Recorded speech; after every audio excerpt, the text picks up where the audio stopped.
성경 말씀을 봉독합니다. 출애굽기 10장 1절에서 2절까지입니다. 여호와께서 모세에게 이르시되 바로에게로 들어가라. 내가 그의 마음과 그의 신하들의 마음을 완강케 함은 나의 표징을 그들 중에 보이기 위함이며 너로 내가 애굽에서 행한 일들 곧 내가 그 가운데서 행한 표징을 내 아들과 내 자손의 귀에게 전하게 하려 함이라. 너희가 나를 여호와인 줄 알리라. 아멘. 내가 그의 마음과 그 신하들의 마음을 완강하게 하는 것은 그 나의 표징을 그들에게 보이기 위한 것이고, 또 둘째는 이 표징을 기록해서 남겼다가 그 이스라엘 백성들로 하여금 후손 대대로 자녀손들에게 이 기록된 내용을 가르쳐 가지고 네 자손들의 귀에 전하게 하려고 하는 것이다. 이제 우리 같으면 여기다 하나 더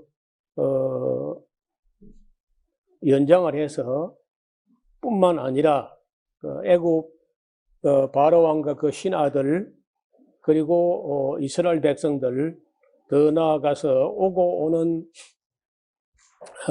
세대에 출애굽기라는 책을 가지고 하나님 말씀을 배우는 모든 시대 모든 사람에게 이걸 전해 가지고 하나님이 어떤 분인지, 여호와가 어떤 분인지 알게 하려는 것이라, 그런 뜻이란 말이에요. 그래서 이 모세와 아론이 바로에게 들어가서 그에게 이르되 히브리 사람의 하나님 여호와께서 말씀하시기를 네가 어느 때까지 내 앞에서 겸비치 아니하겠느냐. 내 백성을 보내라. 그들이 나를 섬길 것이니라. 오늘은 그 내 백성을 보내라 라는 그 설교 시리즈의 세 번째 시간입니다. 내 백성을 보내라, 사실 세 번이 아니고 10번이죠. 10번인데 그걸 나누어 가지고 오늘 세 번째 말씀을 드립니다. 네가 만일 내 백성 보내기를 거절하면은 내가 메뚜기로 네 경내에 들어가게 하리니 메뚜기가 지면을 덮어서 사람이 땅을 볼 수 없을 것이라. 메뚜기가 네게 남은 그것 곧 우박을 면하고 남은 것을 먹어가지고 들에 너희를 위하여 자라는 모든 나무를 먹을 것이며, 또 네 집들과 네 모든 신하의 집들과 네 모든 애굽 사람의 집들에 가득하리니 이는 네 아비와 네 조상이 세상에 있어 오므로 오늘까지 보지 못하였던 것이리라 하셨다 하고 돌이켜서 바로에게서 나오니 바로의 신하들이 그에게 바로 왕에게 말하기를 왕이시여 어느 때까지 이 사람들이 우리의 함정이 되어야 합니까? 그 사람들을 보내어 하나님 여호와를 섬기게 하소서. 왕은 아직도 애굽이 망한 줄을 알지 못하시나이까? 신하들 말하는 거예요. 신하들은 애굽이 망한 걸 지금 인식을 하고 있는데 바로 왕은 아마 그것도 모르는 것 같다는 거야. 저는 오늘 이 이야기를 바로 왕뿐 아니라 오늘 우리 한국교회 목사들 정신을 차려야 돼요. 교회가 목사들이 손에 엉터리를 하니까 교회가 다 망한 건 알지 못하고 있는 것 같아요. 전혀. 거짓 방언에 취해가지고 성경을 집어 던지고 온갖 세속주의, 신비주의에 빠져가고 있는데 교회가 망한 걸 아직도 목사들이 인식을 못하는 것 같아요. 이게 작은 문제가 아니라는 거예요. 애굽이야 그 망해봤자 뭐 별 큰 문제가 아닌데 교회가 망하면 안 되잖아요. 모세와 아론을 바로에게로 다시 데려오니 바로가 그들에게 이르되 가서 너희 하나님 여호와를 섬기라. 이제 그 신하들이 다 그저 모세와 아론이 말하는 대로 나라가 망해간다는 것을 인식하고 있고 바로도 이제 이걸 부인할 수 없게 되니까 방금 바로 앞을 떠나간 모세와 아론을 다시 불러와 가지고 그 바로가 말하기를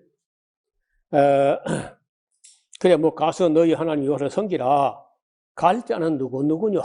이게 또 말이 누구누구는 다 간다는데 처음부터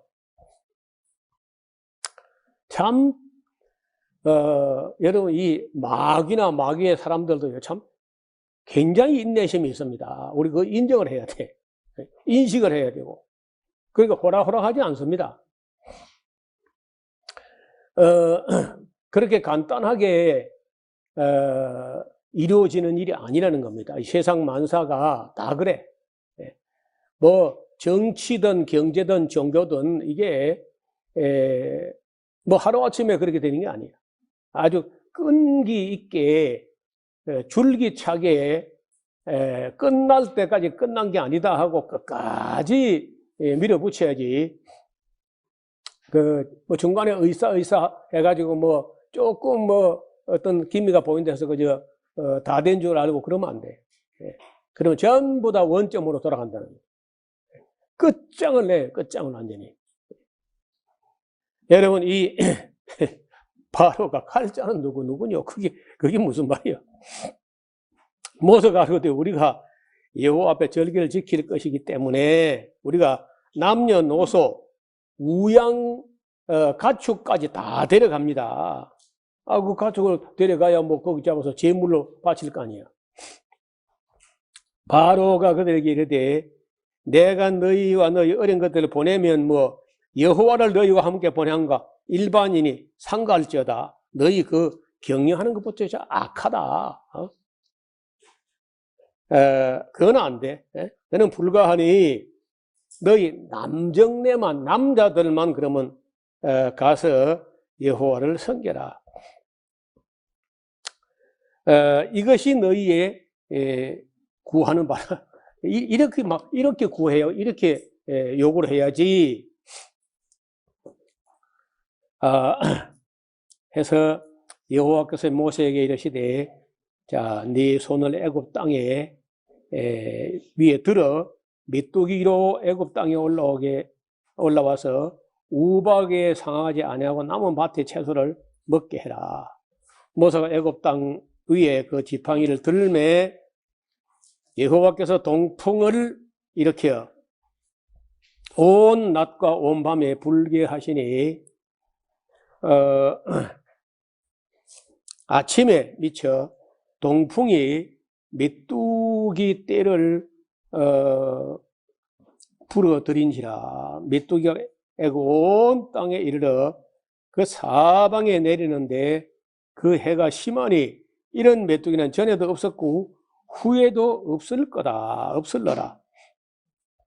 메뚜기가 온 지면에 덮여 나름에 땅이 어둡게 되었고 메뚜기가 우박에 상하지 아니한 밭의 채소와 나무 열매를 다 먹었으므로 애굽 전경에 나무나 밭의 채소나 푸른 것을 남기지 아니하였더라.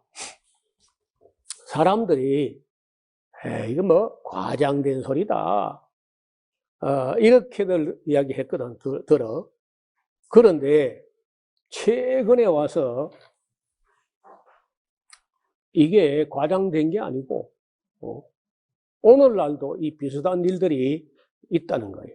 제가 영상을 보여드렸으면 좋겠는데 유튜브로 지금 중계가 되는 중에 이런 유튜브에 올려진 영상을 함께 내보내면요 바로 차단이 되고 우리 그 에스라우스 TV의 유튜브 계정 자체가 아주 막히는 수가 있어. 그래서 보여드리지를 못하는데, 대신 제가 소스 복사를 해가지고 에스라우스 홈페이지 환경 동영상방에 오늘 아침에 올려놨습니다.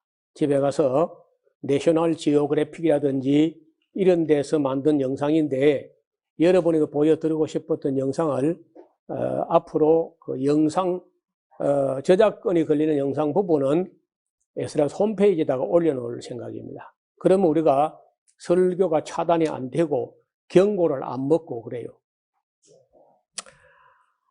상상을 초월합니다. 그래, 이제 학자들이 뭐 아는 것도 있고 모르는 것도 있고 맞는 것도 있고 틀린 것도 있는데, 학자들이 하는 말을 간략하게 정리하면 이렇습니다. 도대체 메뚜기가 갑자기 그 어디서 하루아침에 여러 수천억 마리가 나온다는 거예요. 어떻게 그래 나올까? 그러니까 우리나라에서는 그런 일은 뭐 있기는 우리 역사에 몇 차례가 있기는 있었던 것 같은데, 그렇다고 뭐 그게 크게 뭐 우리 국민 생활에 뭐 위해가 될 만한 그 정도는 아니었던 것 같아요. 근데 원리는 이렇습니다. 메뚜기가 알을 땅 속에 놔요. 흙에 놨는데 이해가 안 되는 게, 아니 메뚜기가 꽃게가 있는 것도 아니고 굴삭기가 있는 것도 아니고 어떻게 내가 메뚜기 구조를 봤어요. 그 발을 가지고 또 땅을 팔만 하지가 않고, 그렇다고 뭐 입으로 땅에 구멍을 팔 만큼 어떤 부리 같은 게 있는 게 아니야. 어떻게 메뚜기가 땅에 알을 낳는단 말이야, 흙 속에다가. 이게 더 놀라운 것은, 메뚜기가 어떻든 간에 땅에 구멍을 뚫은 것도 이해가 안 되는 일이지만은, 거기 알을 놔두면은요, 어떤 조건이 충족 안 되면요, 몇 년이고 부화가 안 된 채 죽지도 않고 말라 비틀어지지도 않고 그냥 있습니다. 몇 년, 몇십 년 가도 그냥 있어요, 알이. 그래 있다가 무슨 어떤 해에 대체로 이제 비가 잘 안 오는 땅에서 그런 일이 벌어지는데, 우리나라처럼 해마다 비가 오고 해마다 메뚜기알이 부화되고 하는 데서는 문제가 안 돼. 왜? 메뚜기알이 누적돼서 쌓아놓은 게 없어요. 제때 다 해마다 다 부화가 돼가지고 메뚜기 나와가지고 살고 죽고 하기 때문에 그렇게 재앙이 될 만한 그런 숫자의 메뚜기 나오지 않는데, 이 비가 잘 오지 않는 지역에 몇 년 가다가 한 번씩 비가 오고 뭐 이런 데에서는 메뚜기가 생겼다가 알을 낳고 죽고 알은 그냥 있어.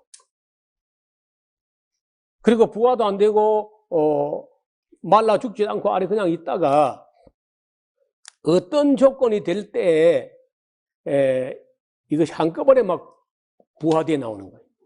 그런 원리 하나 하고, 또 이게 메뚜기가요, 일정 밀도 이상의 개체수가 불어나지 않으면요, 개인주의야. 개인은 아니고 개별주의, 개별. 따로 놀아. 아무런 단체 행동을 하지 않고 일정 개체 수의 그 밀도가 형성이 안 되면은 그런 무리를 짓지 않습니다. 그런데 이제 학자들의 견해는 미터, 가로 세로 1미터니까 1평방미터인데 1평방미터 안에 20마리 정도, 20마리 이상의 개체가 갑자기 생겨나게 되면은 그때부터는 메뚜기가 미쳐버려요. 완전히 다 미치는 거예요, 집단으로. 집단 히스테리를 일으키면서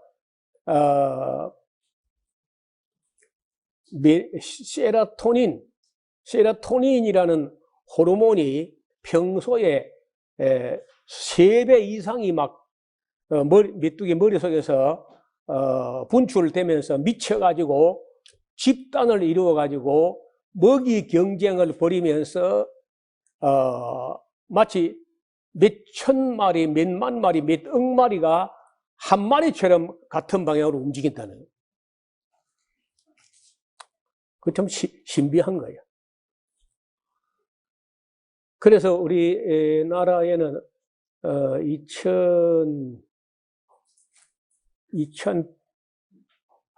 2018년인가 2008년인가 8년은 무슨 8년이 늦었다 얼마 안 됐습니다. 전라남도 해남에 이 메뚜기 나타났어요. 그런데 우리가 말하는 세계적으로 말하는 그런 메뚜기와는 전혀 다른, 그리고 날지도 못하고 날개도 전체 나와야 될 날개 길이의 10분의 1 정도밖에 나오지 않은 게 기어가는 겁니다. 해남에 나왔던 그 메뚜기 떼는 그 젓갈색 색조를 띠면서 뛰는 거는 뭐 약간 뛰지만은 나르지 못하고 날개가 전체 길이의 10분의 1도 안 나왔기 때문에 날지 못하고 기어가고 뭐 펄쩍펄쩍 뛰어가는 그런 정도였는데 나중에 알고 보니까 이때 나온 그 곤충의 종류는 메뚜기가 아니고 풀무치였다는 거예요. 풀무치. 메뚜기하고 풀무치는 다릅니다. 그런 정도인데 지금 그 러시아 땅에도 나오고 동아프리카 그리고 남미, 브라질 뭐 온 세계 도처에서 자꾸면은 이 메뚜기 재앙이 나타나요. 그래서 아직은 학자들의 연구가 제가 볼 때는 다 설명이 안 되는 것 같아요. 현실의 현상에 대한 설명이 충분히 납득할 만큼의 설명은 안 나와요. 거의 다 알 수 없는 일이다. 알게 된 데는 아까 그런 정도, 제가 말씀드린 정도는 어느 정도 이제 밝혀진 거고, 그 외에 어떻게 그 메뚜기 알이 몇십 년 지났는데 부화가 안 되고 있다, 한꺼번에 부화된다는 말인지, 그 많은 메뚜기 알은 언제 어떻게 나왔다는 말인지, 뭐 이게 그 의문을 품으려면 끝도 한도 없어요. 어쨌든 뭐 하나님이 하시고자 하는 거죠. 그래서 오늘날 우리가 볼 때 예를 들어서 코로나19 같은 것도 하나의 온역에 해당하거든. 열병. 열이 열체거든요. 열. 37도 5분 이상만 넘어가도 뭐 이건 안 된다고 할 정도로 열에 대한 건데, 그 열도 글쎄 뭐 한두 사람이 나다 말면 그만인데, 이것이 그야말로 팬데믹으로 220개 국가에 한 나라도 예외 없이 다 함께 터지고, 그것도 뭐 일순간이 아니고 2년 넘어 이어지는 이런 일은 잘 없었거든요. 여러분, 그 중국이 뭐 온갖 통제 방법을 통해 가지고 2,600만 되는 그 상하이 시민 전체를 갖다가 아파트 안에 감금을 해놓고 가다 놓고 전부 물품을 공동 구매해 가지고 살도록 이렇게 하는데 그 막지 못합니다. 내가 보기로는 뭐 저렇게 누르면요 터질 때는 스프링처럼 폭발한다. 북한도 글쎄 내가 볼 때 북한은 막아내면 막아낼 수 있을 것 같은데, 워낙 통제를 하는 곳이니까. 그런데 북한 같은 데는 내부에 막 체제 불안의 요소가 있지 않느냐. 그래가지고 저걸 이용해가지고 국민 통제의 하나의 수단으로 쓰는 것 같다, 그런 생각이 들어요. 하루에 뭐 21명이가 죽었다는데 북한 사람들이 뭐 그 21명 죽는 겁도 별로 안 나는 사람들이 사람 죽는 거예요. 그런데 지금 그 크게 문제 삼아서 볼 때 잘 알 수가 없어요. 어떻든 코로나19 같은 것도 이제 하나의 성경에 나오는 그런 재앙 중에 하나인데, 메뚜기도 뭐 그 재앙 중에 하나고, 전쟁도 도대체가 러시아하고 우크라이나가 그게 싸울 수가 없는 나라입니다. 원래가 러시아의 뿌리가 우크라이나 키예프에서 출발해요. 그쪽 문화가 원래가. 그런데 말도 안 되는 짓을 해가지고 이제 전쟁을 벌였는데 결과도 말도 안 되는 거라. 푸틴이 뭐 3일이면은 우크라이나 항복한다. 2달이 지났어요. 근데 곳곳에서 우크라이나가 이기고 러시아 군대가 패배하는데 아주 미련한 곰탱이처럼 하는 전쟁을. 그것도 이해가 안 되는 거죠. 그래서 우리가 우리 눈앞에 지금 펼쳐지는 것도 우리가 다 이해해야 되는 거 아닙니다. 오늘날 메뚜기가 그렇게 창궐 해도 뭐 그렇게 생물학자, 무슨 곤충학자, 환경학자 다 달라들어도 그 자연 현상에 대해서 설명이 잘 안 돼. 저는 뭐 이해가 된 건 이해가 된다고 생각하는데 그 쓴 글들이 이해가 잘 안 돼요. 하여간 결론이 뭐냐 하면은 16절에 보면은 바로가 모세와 아론을 급히 불러 이르되 내가 너희 하나님 여호와와 너희에게 득죄하였으니 청컨대 나의 죄를 이번만 용서하고 너희 하나님 여호와께 구하여 이 죽음만을 내게서 떠나가게 하라. 그가 바로에게 나가서 여호와께 구하매 여호와께서 돌이켜 강렬한 서풍이 불게 하사 메뚜기를 홍해에 몰아넣으시니 애굽 온 지경에 메뚜기가 하나도 남지 않았더라. 여러분 노벨 문학상을 받은 작품이 있는데 중국의 선교사 딸이야. 펄벅이라고, 펄벅. 그 펄벅이라는 여사의 소설 대지라는 소설이 있습니다. 대지. 그 흑백 영화인데 그 대지라는 영화를 일생에 한 번은 봐요. 제가 그 영화를 왜 봤느냐 하면은 젊은 날에 제가 문학 작품을 많이 읽어야 될 그런 나이에 예수님을 만나고 성경을 만나는 바람에 뭐 핑계 같지만은 문학 작품 읽을 시간이 없었어요.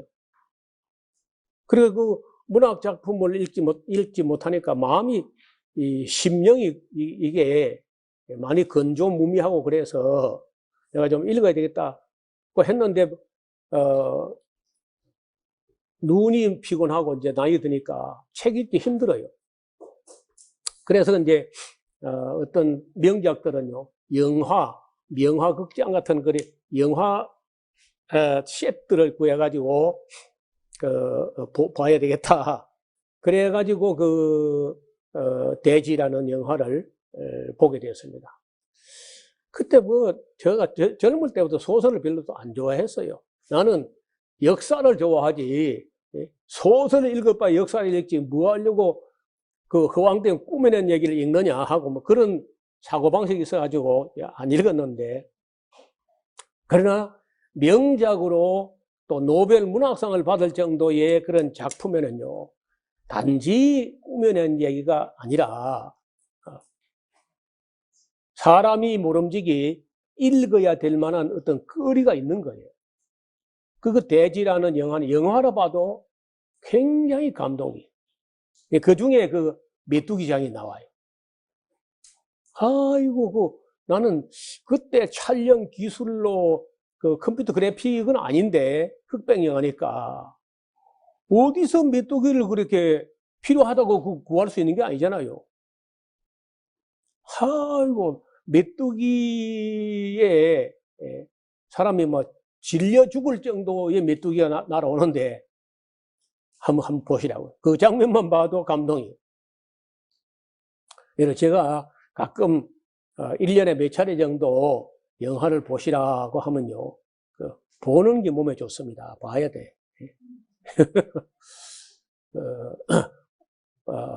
저는 영화 같은 거 보라고 하는 입장이 아닌데, 책을 보라 하는데, 그래도 책을 보면 시간이 너무 많이 걸리고 어려우니까, 영화를 보십사 하는 건 되게 명화 중에 명화입니다. 지난번에, 그 체인질링 그 영화 볼만 하죠? 근데 그 영화 본 사람이 소감문을 한 분만 써 올려서 홈페이지에. 그것도 참 해아래 큰 폐단이라. 왜 우리 성도들은 보고도 소감도 없나, 그게. 어떤 장로님 한 분이 부부가 새벽까지 그걸 갖다가 숨을 죽이면서 그걸 봤다고 하면서 홈페이지에 감상문을 써 올렸더라고요. 여러분, 그게 실화이기 때문에 내가 또 보라 하는. 그러니까 영화지만은 사실은 역사라는 거예요, 역사. 실화니까. 저는 우선적인 게 실화입니다, 실화. 픽션보다는 non-픽션. 실화를 중요시해요. 그 실화는 역사의 한 단면이니까.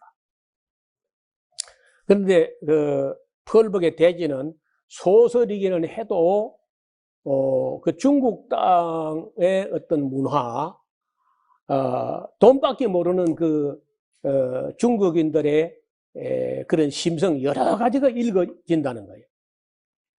그래서 그런 명화는요, 한 번 봐서 그 해결되는 게 아니야. 두 번, 세 번은 봐야 돼요. 제가 두 번 넘어 그걸 봤는데, 두 번 보고 또 중요한 대목 따로 떼서 보고 이제 이렇게 해서 공부를 합니다. 그러니까 하여간, 이런 이 출애굽기에 있는 것은, 이거는 성경이면서 역사 또.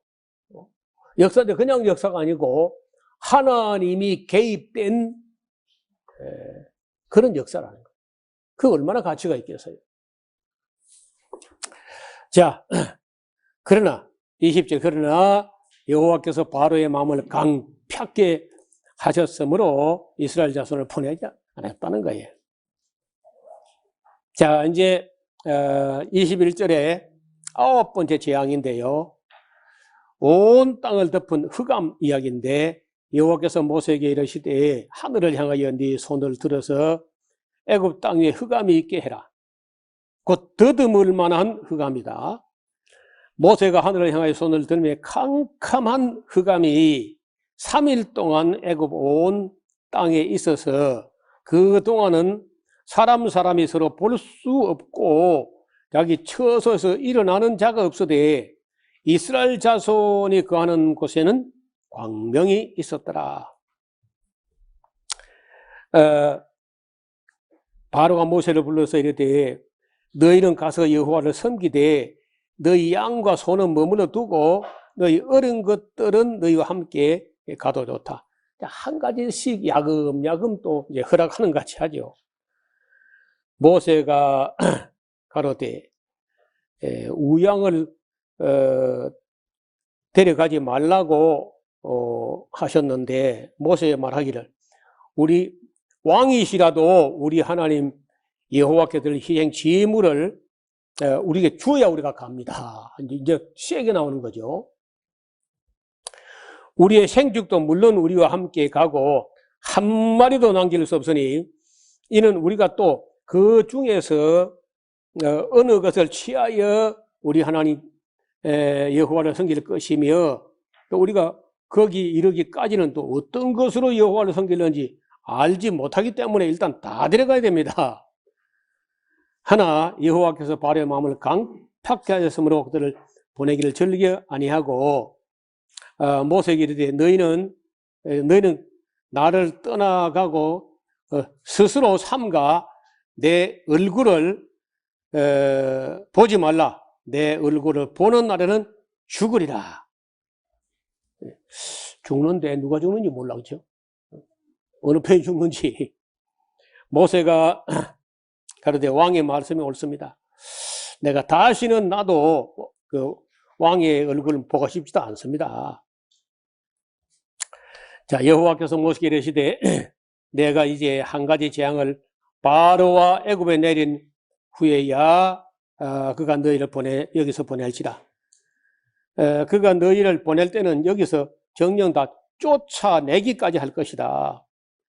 백성에게 말하여 남녀로 각기 이웃들에게 은, 금, 패물을 구하게 하라 하시더니, 그러니까 나가라니까 그냥 맨손에 맨입에 못 나간다는 거예요. 금, 패물도 내놓고 우리 딸 목걸이도 하나 있어야 되고 뭐 어쩌고 저쩌고 하면서 금, 은, 패물을 구하게 하라 하시더니 여호와께서 그 백성으로 애굽 사람의 은혜를 받게 하셨고 또 그 사람 모세는 애굽 나라에서 바로의 신하와 백성들에게 힘이 크게 보였더라. 그러니까 이때까지는 뭐 그 히브리인들의 대표자가 뭐 늙은이 둘이 와가지고 어쩌고 저쩌고 이렇게 봤는데 바로 왕은 점점 작아져 보이고 모세와 아론은 점점 더 크게 보인다는 거예요. 바로 그렇게 해서 이제 히브리인의 하나님 모세와 아론의 하나님은 애굽의 모든 잡다하는 그런 신들과 다르다 하는 것을 이제 그 바로 왕과 그 신하들과 온 국민들이 다 인식하기까지 그러니까 시간이 걸리는 거예요. 여러분 전도를 하거나 교육을 하거나 목회를 하거나 그게 하루아침에 그렇게 쉽지 않다는 겁니다. 시간이 걸린다는 거예요. 그리고 과정이 필요하고 절차가 필요해요. 오래 걸릴 수 있어요. 그때 우리 믿음과 인내가 절대적으로 필요합니다. 인내가 없이는 아무것도 이루지 못해요. 자, 모세가 바로에게 이르되 여호와께서 이같이 말씀하시기를 밤중에 내가 애굽 가운데로 들어가리니 애굽 가운데 처음 난 것은 위에 앉은 바로 왕의 장자로부터 맷돌 뒤에 있는 여종의 장자까지와 모든 생축에 처음 난 것까지 죽을지라. 애굽 전국에 전무후무한 큰 곡성이 있을까요? 그러나 이스라엘 자손에게는 사람에게나 짐승에게나 개도 그 혀를 움직이지 않으리니 여호와가 애굽 사람과 이스라엘 사람 사이에 구별하는 줄을 너희가 알리라 하셨나니 왕의 이 모든 신하가 내게 내려와서 내게 절하며 이르기를 너와 너를 쫓는 온 백성은 나가라 한 후에야 내가 나가리라 하고 심히 노하여 바로에게서 나오게 됩니다. 모세가 말해 와서 내 앞에 엎드려 절해야 우리가 나가지 그냥 안 나간다. 대단한 일이죠. 여호와께서 모세에게 이르시기를 바로가 너희를 듣지 아니할 거다. 그러므로 내가 애굽 땅에서 나의 기사를 더하리라 하셨고 모세와 아론이 이 모든 기사를 바로 앞에서 행하였으나 여호와께서 바로의 마음을 강팍해 했으므로 이스라엘 자손을 그 나라에서 보내지 아니하고 끝까지 버티는 걸 볼 수 있습니다. 우리 중간에 본 일인데 숨을 통할만 하면은 또 마음이 바뀌는 거예요. 그래서 그 10번이나 이런 반복되고 중복되고 점점 더 가중되고 이렇게 해도요 바로가 마음을 바꾸지 않는 거예요. 그리고 마지막 하나 남았잖아요. 그 마지막 하나가 이제 소위 말하는 유월절이란 건데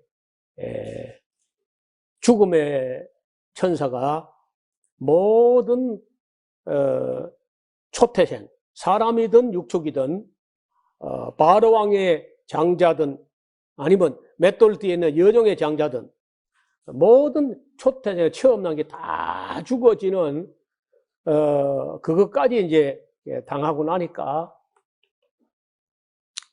그 마음이 변화된 거는 아니고 변화된 건 아니고 항복하는 정도. 그래서 변화되면은 그 뭐 얼마나 좋겠어요. 근데 항복은 혹시 못 견뎌서 견디지 못해가지고 항복은 해도요 마음이 변화되는 건 또 다른 문제예요. 변화는 안 돼. 항복은 할지라도 변화는 안 되는 거예요. 그래서 제가 가끔 이런 얘기를 했죠. 사람들이 마음이 잘 안 변한다. 큰 은혜 앞에서, 큰 사랑 앞에서, 또 진리 앞에서 이렇게 혹 변하는 수가 있는데 마지막 네 번째가 죽음 앞에서 혹 변하는 수가 있어요. 그 단어 아니고 혹. 그만큼 여러분 사람 마음을 바꾼다는 게요 어렵습니다. 말 몇 마디 가지고 되는 게 아니에요. 그렇다고 뭐 우격 따지고 뭐 겁주고 그래 되는 게 아닙니다.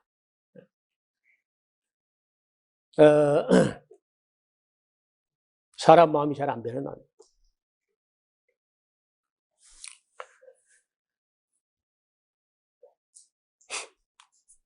전에 어떤 목사가 에스라 성경 강좌를 10번을 참여하고 나서 시무 계속 여부를 결정내자 뭐 이래가지고 이제 10번 참여하고 하는 말이 10번을 참여했는데 노 목사가 하는 뭐 이론이나 신학이나 주장이나 뭐 다 수용을 하지만은 방언을 부정하는 건 수용 못 하겠다. 여기 10번 참여하고도. 그래서 야 방언 귀신은 바로왕보다 더 세다. 10번 참여하고도 10번 찍어도 안 넘어가.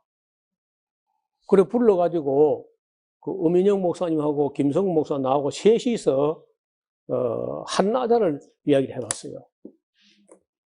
당신이 충분히 들어봤지 않느냐.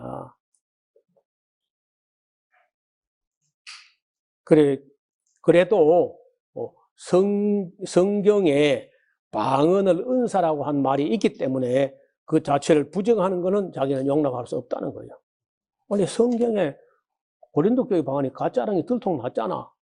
해도 성경에 바울이 방언을 은사라고 말한 그런 구절이 한 구절 고린도전서 12장 10절에 한 구절이 있기 때문에 자기는 그걸 부정하는 것은 용납할 수 없다는 거예요. 그리고 결국은 지금 현재 울산 에스라 교회에 못 입고 떠났잖아요. 그거 한 가지 때문에. 그래서 여러분 뭐 말 몇 마디로 뭐 어떤 사람 생각이 바뀌고 그 잘 안 돼요. 하나님도 봐요.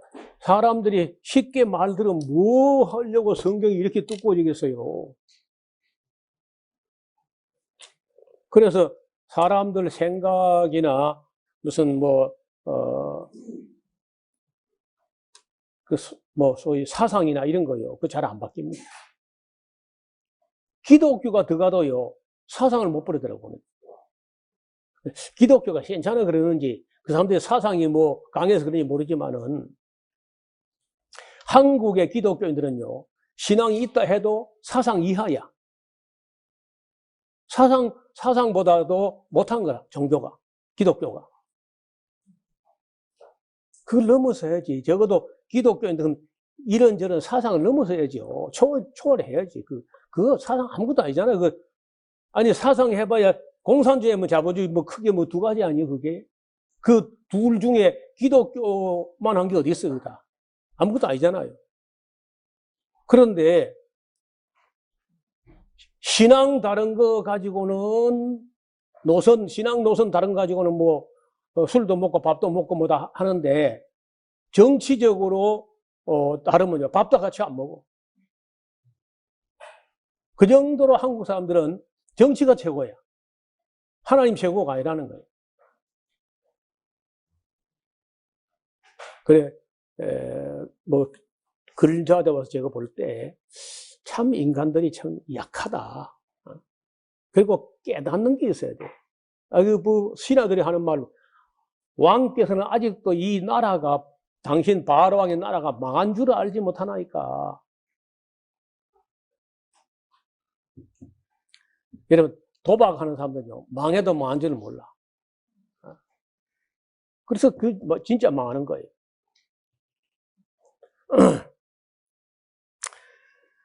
자, 여기 이제, 우리는 이 출애굽기, 여기 이제, 뭐, 11장까지, 여기 11장까지 쭉 오지만은, 여러분 참 대단하죠. 물론 뭐, 하나님께서, 일부러, 쇼가 되게 하시려고 10번이나 이렇게 끌고 오긴 했지만은, 사실은 지금도 그렇습니다. 지금도, 정말 인간의 고집이나, 무지나, 편견이나, 오해나, 이런 힘이 진리보다 훨씬 세요. 무지를 당할 힘이 없어요. 가장 무서운 힘이 무지라는 거예요, 무지. 무지막지하다는, 무지막지. 그런 사람 대화가 안 돼. 이야기로 풀어갈 수도 없고, 무지막지하니까. 근데 그게 제일 큰 힘을 발휘한다는. 여러분, 옛날에 중국에, 마오쩌둥, 모택동이라는, 사람이, 뭘로 가지고 중국을 통일하냐? 문화대혁명이라는 거예요. 요즘 어떤 사람 말로 반지성주의야. 대학을 때려 부숴버려야 된다. 그리고 노동 현장으로 몰고 가서 잡아 족치면은 거기서 기술과 요령을 스스로 터득한다는 거예요. 그게 반지성주의죠. 그래서 모택동 문화대혁명 시대는요, 시험을 쳐가지고 제일 점수가 작게 나오면 1등을 시험하는 거예요. 감독으로 시험. 그런 미친 짓을 했다는 거예요.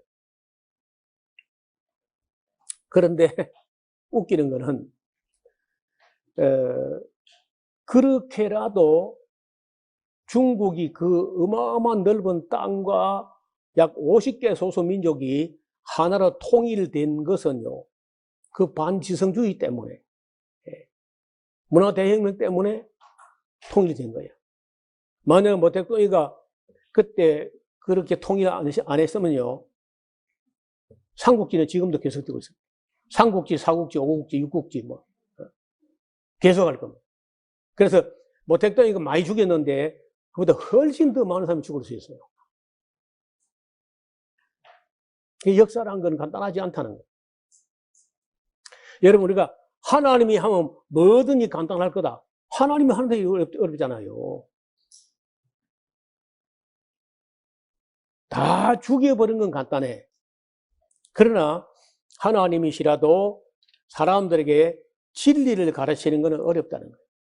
지난번에 말씀드린 인간 개조가 인간 창조보다 어렵다. 인간 창조는 하나님 뭐 정말 휘파람 불면서 보시기에 좋았더라 막 신나잖아요. 근데 인간 개조를 위해서는 하나님이 피투성이가 되고 십자가에 달려서 엘리를 부르짖게 됐다. 그 칼빈이 한 말이에요. 인간 개조가 인간 창조보다 어렵다는 말을 존 칼빈이 한 말이에요. 그래서 사람들을 교육하거나 목회하거나 전도하거나 할 때는요, 인내심이 정말 바로왕을 이겨낼 수 있는 그런 인내심이 꼭 필요합니다. 그게 호락호락하지 않는다는 거예요. 이 12장에 이제 그 유명한 6월절이라는 게 어떻게 시작되는지를 그건 뭐 사실 이 6월절 이야기는 제가 볼 때 그 문학적으로 말하면은 여기 거의 이라 하지 않고 그냥 13장으로 바로 이야기가 되고 나중에 가서 이렇게 되는데 이 출애굽기 기록하는 분이요 6월절 명제를 강조하고 싶어서 안달난 사람처럼 덜컹 이 6월절 이야기부터 먼저 꺼내는데 이것도 설명이 많이 필요하기 때문에 다음 시간에 6월절 이야기를 다음 시간에 보겠습니다. 자비로우신 하나님 아버지, 바로 왕에게 포로가 되다시피 하고 노예가 되어 있는 이스라엘 백성을 해방시켜내는데 이런 과정과 절차가 필요했다는 것은 바로 왕으로 하여금 다시는 이스라엘 백성을 포로 잡고 싶은 생각마저도 나지 않게끔 신하들도 모세의 하나님, 아론의 하나님을 상대하던 나라가 망한다는 것을 보게 하시고 또 이스라엘 백성들도 역시 이 모든 과정을 통해서 하나님을 알아가게 하시는 과정인 줄로 믿습니다. 우리들도 이 말씀을 통해서 하나님이 하시는 일에 대해서 또 사람들의 악에 대해서 잘 공부하는 그런 기회가 되게 하여 주옵소서. 예수님의 이름으로 기도드리옵나이다. 아멘. 마음을 다하고 성품을 다하고 힘을 다하여서 여호와를 사랑하라. 내게 준 계명을 마음에 새기고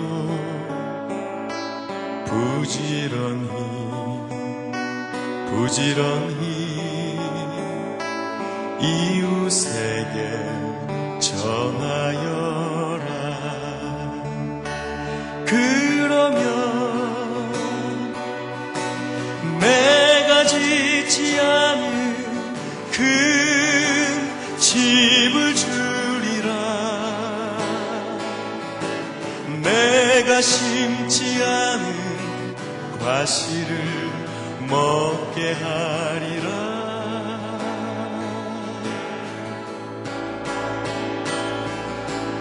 그러나 한 가지 잊지는 말아라. 죄인 된 우리를 구원하신 여호와